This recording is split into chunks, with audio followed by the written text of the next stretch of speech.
So, kiklik ko to guys yung tap to continue. Yan. Kung mapapansin nyo guys, yan po yung nakalagay yun. Unable to load settings on system memory. So, i-okay natin yan guys. Okay. Unable to load din. Yan. May profile on system memory. Press okay to continue. Okay. So, pag ganyan yung lumabas guys, ganito lang ang gagawin natin guys, no? So,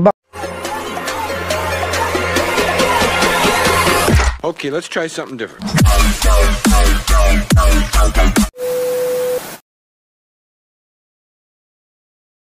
Yun guys, nasa welcome back sa ating channel guys. No? So kung nasa YouTube po kayo guys, please click nyo po yung subscribe button. At kung nasa Facebook page naman po kayo guys, click nyo po yung follow. No? So ito guys, silinawin ko lang po sa inyo. No? Itong method na to guys, is ito po talaga yung pinaka nag-work para sa mga inyong unable to load na settings sa inyong mga profile, no? Ito guys, explain ko lang po sa inyo guys, itong method na to guys, sigurado ito na po yung gagana para sa inyong mga NBA 2K20 or modded po yan, 2K21, etc. etc.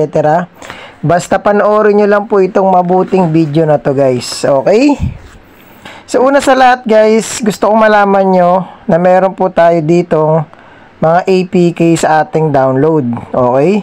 So, meron po tayo ditong 2K25 mod version 1, version 2. Tapos ito yung pinakabago natin, guys. Okay, meron din tayo dito, guys, NBA 2K20. Okay? So, ang una po nating in-install, guys, is itong NBA 2K20 na to. Yung 98 version 0.2. Okay? So, eto na yan ngayon, guys. Okay, open po natin siya.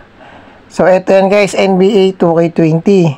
So, papakita ko sa inyo guys kung paano po natin maalis yung unable to load settings.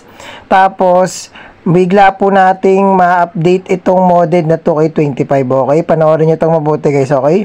So, open ko muna NBA 2K20 natin para malaman nyo talagang nag-ano po siya. Nag-unable to load files po siya, no? Yung sa settings po. Yan guys, sa panoorin nyo itong mabuti guys ha. Yung iba kasi nagsasabi yung ginamit ko doon na APK is luma. Ayan po guys, mga bagong APK po yan lahat. Okay, may 97 pa nga, 98 tapos yung mga 25 na modded. So, kiklik ko to guys yung tap to continue. Yan, kung mapapansin nyo guys, yan po yung nakalagay yun. Unable to load settings on system memory. So, i-okay natin yan guys. Okay, unable to load din. Ayan na, may profile on system memory. Press okay to continue. Okay, so pag ganyan yung lumabas guys, ganito lang ang gagawin natin guys, no? So, back na po natin yan guys. Okay, close muna natin lahat. Close muna natin lahat yan guys. So, ang una natin gagawin dyan guys, is pupunta muna kayo guys sa may Z-Archiver natin. Okay? Pagkapunta nyo po guys sa may Z-Archiver natin, punta po kayo guys ng Android guys, sa Android. Pagpunta nyo guys ng Android, pupunta po kayo guys ng OBB. Okay, OBB. So guys, ito nakikita nyo naman, nandito na po yung cam.t2ksports.nba2k20end.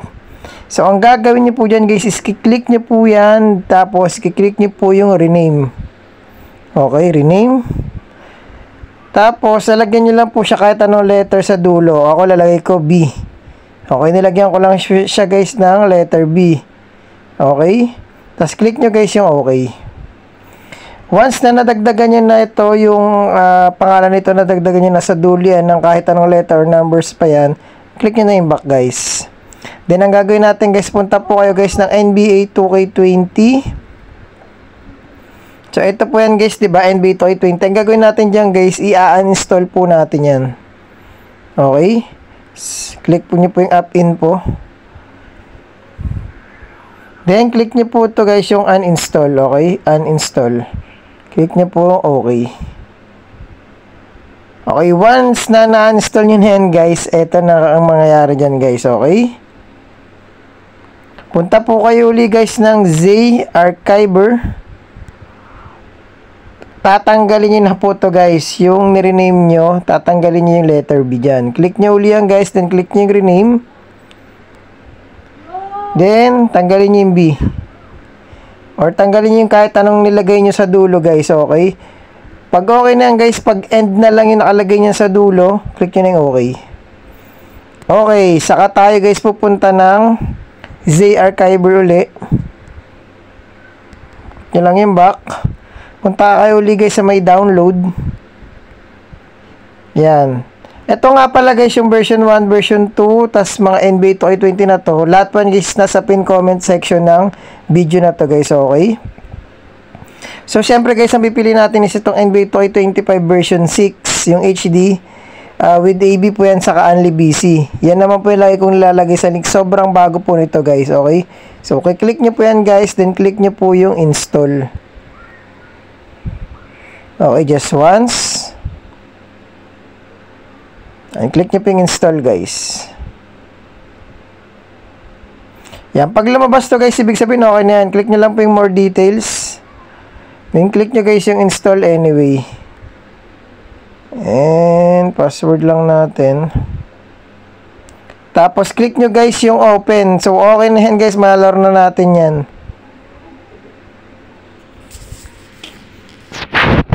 Yan, click nyo lang po guys yung start game sa baba. Click nyo lang yung allow.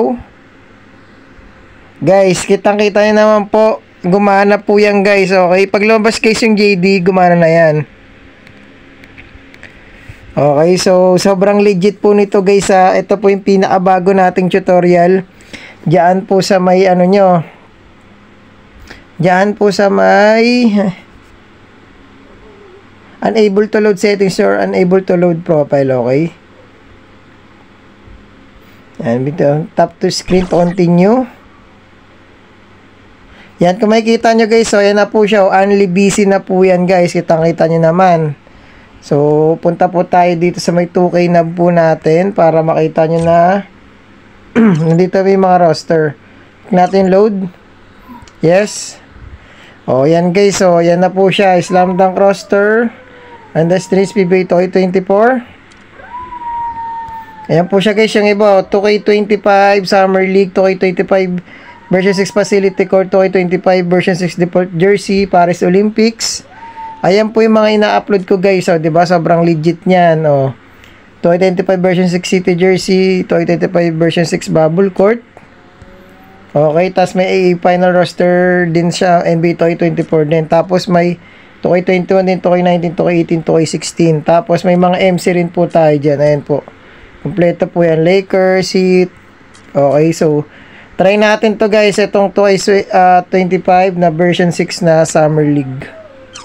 Ayan, para pakita lang sa inyo na sobrang legit niya guys. Okay. So click lang natin yung play now. Quick game. Wait, pili lang tayo ng team. O, yan po yung mga ano natin guys, new team sa Summer League. So dito tayo guys sa may Cavaliers.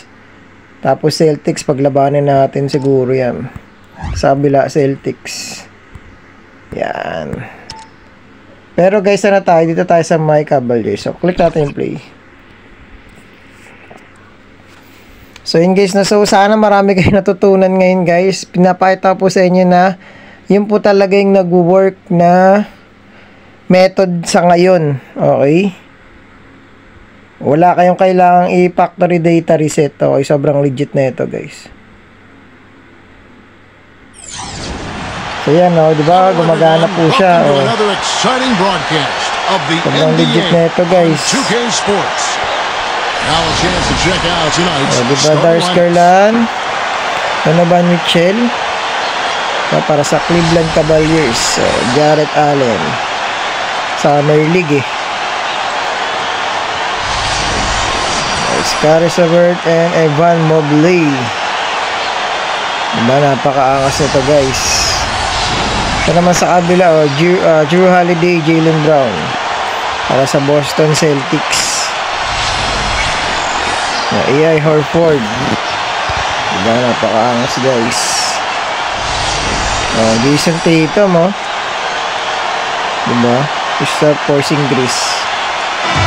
Okay, so start na natin to guys. So Cleveland will get the diba? first possession. Napakaangas yun guys. Gumagana po talaga yan. Nakita nyo naman guys. to the middle.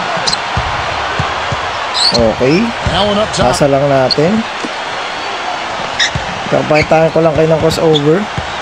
Oops. Pocket 6. Uy, ba't na-ankle break ka dun?